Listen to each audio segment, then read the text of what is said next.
পশ্চিমা কারা? যাদের মধ্যে ছেলে ছেলে বিয়ে জায়েজ, মেয়ে মেয়ে বিয়ে জায়েজ, পর্নোগ্রাফি সবাই করতে পারে, দেখতেও পারে, মদ পান করা জায়েজ, পরকালের কোনো কনসেপ্ট নাই ওদের, লা ইলাহা ইল্লাল্লাহ কোনো কালিমা নাই, মুহাম্মদুর রাসূলুল্লাহ তারা বিশ্বাস করে না। এমনকি তারা বলছে, কয়দিন আগে বললো মেরি ক্রিসমাস, বলেছে না? যে ব্যক্তি বলেছে মেরি ক্রিসমাস 25শে ডিসেম্বরে, সে ওই দিন স্বীকার করে নিয়েছে যে 25শে ডিসেম্বর আল্লাহ পাক ঈসা আলাইহিস সালামকে জন্ম দিয়েছেন। নাউযুবিল্লাহ। কথা মানে বুঝতে পারছেন না? যখনই আপনি এটা পালন করেছেন, তার মানে ওই দিন আপনি স্বীকার করেছেন যে ওই দিন আল্লাহ পাক ঈসা ইবনে মারিয়াম, আল্লাহর পুত্র, নাউযুবিল্লাহ, তাকে তিনি জন্ম দিয়েছেন।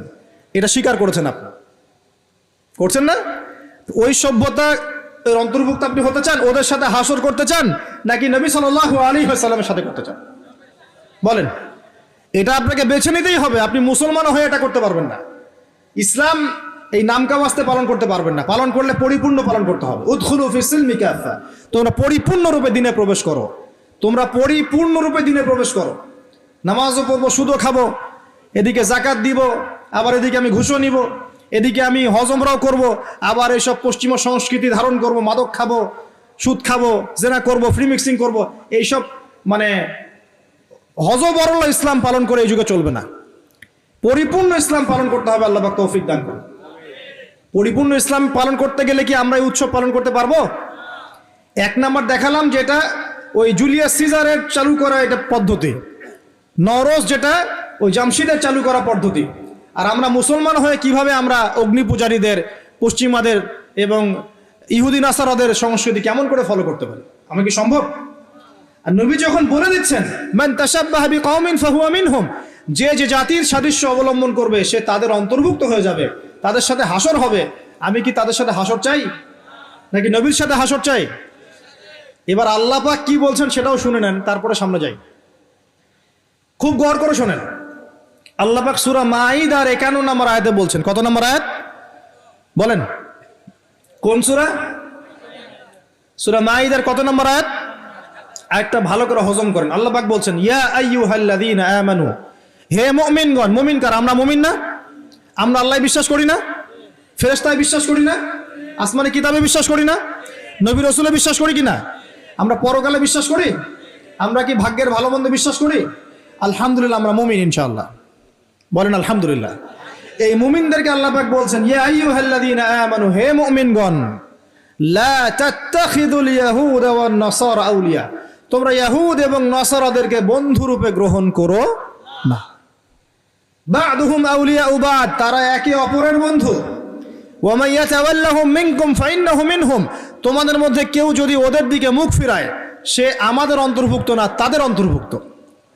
ইন্নাল্লাহা লা ইয়াহদিল কওমাজ জালিমিন, আর আল্লাহ পাক এই জালেমদেরকে কখনো হেদায়েত করবেন না। মানে আমরা যদি ওদের অন্তর্ভুক্ত হয়ে যাই আমরা জালেম হয়ে যাব, আর এই জালেমদেরকে আল্লাহ পাক হেদায়েত করবেন না। আল্লাহ পাক সূরা বাকারা আরো বলেছেন, ওয়ালান তারদা আনকাল ইয়াহুদ ওয়ালান নাসারা হাত্তা তাত্তাবিআ মিল্লাতাহুম, হে নবী, তোমার উপরে ইহুদের লোকজন এবং খ্রিস্টানরা কখনোই সন্তুষ্ট হবে না, কখনোই সন্তুষ্ট হবে না, যতক্ষণ তুমি তাদের ধর্ম মিল্লাত গ্রহণ না করছো। আপনি ওদের সাথে তালে তাল মিলে নাচ গান করেন, তারা আপনার উপর সন্তুষ্ট হয়ে যাবে। আর আপনি যখন ওদের উপর তালে তাল মিলাবেন না, লা ইলাহা ইল্লাল্লাহ মুহাম্মাদুর রাসূলুল্লাহ নিয়ে থাকবেন, ওরা আপনার উপর সন্তুষ্ট হবে না। আমরা কি দুনিয়াতে ওদের সন্তুষ্টি চাই না আল্লাহর সন্তুষ্টি চাই?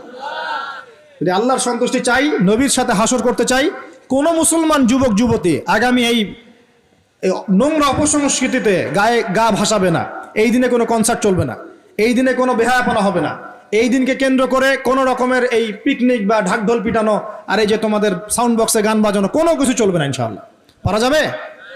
মনে রাখবে, এই কাজটা ছোট নয়, করার মধ্য দিয়ে আপনি কুফর করছেন। কুফর, আপনি আল্লাহর নবীর হাদিসকে অস্বীকার করছেন, আল্লাহর কোরআনের আয়াতকে অস্বীকার করছেন, আপনি আল্লাহর দুশমনদের সাথে খুশি পালন করছেন। সুবহানাল্লাহ।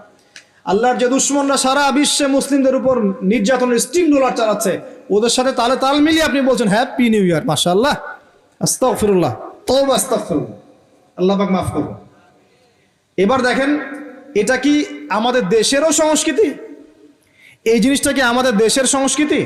বাঙালি ভাষা, বাঙালি জাতি, বাংলা ভাষা আমাদের প্রাণের যে ভাষা এবং দেশ এবং মাতৃভূমি, এদের সাথেও কি এটা সম্পৃক্ত? এদের সাথেও কি এটা যোগসূত্র আছে? এটা ধার করা সংস্কৃতি, কথা ঠিক কিনা? তো ধার করা সংস্কৃতির চর্চা আমরা বাংলার মাটিতে কেন করব? আমাদের বাংলা সংস্কৃতি নাই? আমরা বাঙালি না? আমাদের ভাষা নাই? আমরা ভাষা নিয়ে গর্বিত না? কেন আমরা আমাদের ভাষায়, আমাদের দেশে, আমাদের জমিতে অন্যের সংস্কৃতি এনে ওইসব ভাষার গান আমরা কেন চালু করব? ওইসব ভাষায় আমরা ঢাকঢোল কেন পিটাবো? আমাদের নিজস্ব সংস্কৃতি নাই? আছে কি নাই? এবার আসেন আরেকটা পয়েন্ট দিয়ে শেষ করি এই লেকচারটা। সেটা হলো, একটা বছর যে চলে গেল, একটু মনোযোগ দাও এদিকে। একটা বছর যে চলে গেল, এক বছর চলে যাওয়াতে কি আমার খুশি হওয়া উচিত না কষ্ট পাওয়া উচিত? মনে করেন আপনার 60 বছর হায়াত আছে, বা আমার 60 বছর হায়াত আছে, কথার কথা বলছি। এখন এক একটা বছর যে চলে যাচ্ছে, আমি কি মৃত্যুর দিকে একটু একটু করে আগাচ্ছি না? আপনি আগাচ্ছেন না? কি ভাই কথা বলেন, আগাচ্ছে কি না? তাহলে আমরা একটা বছর চলে যাচ্ছে মানে কি, আমরা একটা একটা করে ধাপ আগাচ্ছি কবরের দিকে। এখন আমার জীবন থেকে 2022 সালটা চলে গেল, তার মানে এক বছরে আমি কতটুকু নামাজ পড়লাম, কতটুকু রোজা রাখলাম, কতটুকু তসবিহ তাহলিল করলাম, কতটুকু দাওয়াতি কাজ করলাম, দিনের জন্য কতটুকু কি করলাম, এইটা ফিকির করা উচিত না আমার? আমার জীবন থেকে একটা বছর চলে গেল মানে আমি কবরের দিকে এক ধাপ এগিয়ে গেলাম।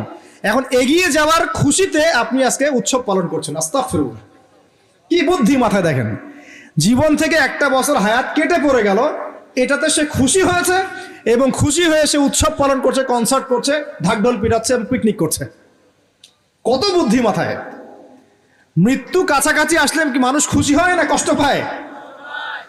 মৃত্যু কাছাকাছি আসলে মানুষ কি খুশি হবে নাকি আরো চিন্তা করবে, হায় আফসোস, এক বছর যদি আরো ভালো কাজ করতে পারতাম আরো ভালো হতো? কোনটা বলেন? আফসোস হবে না? অবশ্যই হবে।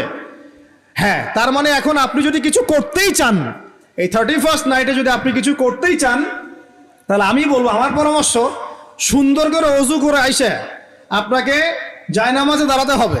দাঁড়ায় 2 রাকাত নামাজ পড়ে চিন্তা করবেন, আল্লাহ এক বছর যে চলে গেল, আমি এই গত বছরে কি করলাম, দিনের জন্য কি করলাম, দুনিয়ার জন্য কি করলাম, পরিবারের জন্য কি করলাম, কতটুকু জ্ঞান অর্জন করলাম, কয়টা কোরআনের আয়াত শিখেছি এক বছরে, কয়টা হাদিস শিখলাম, কয় ওয়াক্ত নামাজ ঠিক মতো পড়লাম, রমজানের সওম রেখেছিলাম কিনা, দান সদকা করেছিলাম কিনা, সৎ কাজে আদেশ করেছিলাম কিনা, অসৎ কাজে নিষেধ করেছিলাম কিনা, এই ফিকির করতে পারেন আপনি বসে বসে। যদি করতেই হয় কিছু, তাহলে এটা করতে হবে। অন্য কিছু করার সুযোগ আছে? উচিত হবে? একই তো আমাদের দেশের সাথে এই সংস্কৃতি কোনো সম্পর্ক নাই, এটা দেশদ্রোহিতাও হচ্ছে, আবার ইসলামের সাথে দূরত্ব কোনো সম্পর্ক নাই, ইসলামের সাথে দ্রোহিতা করা হচ্ছে।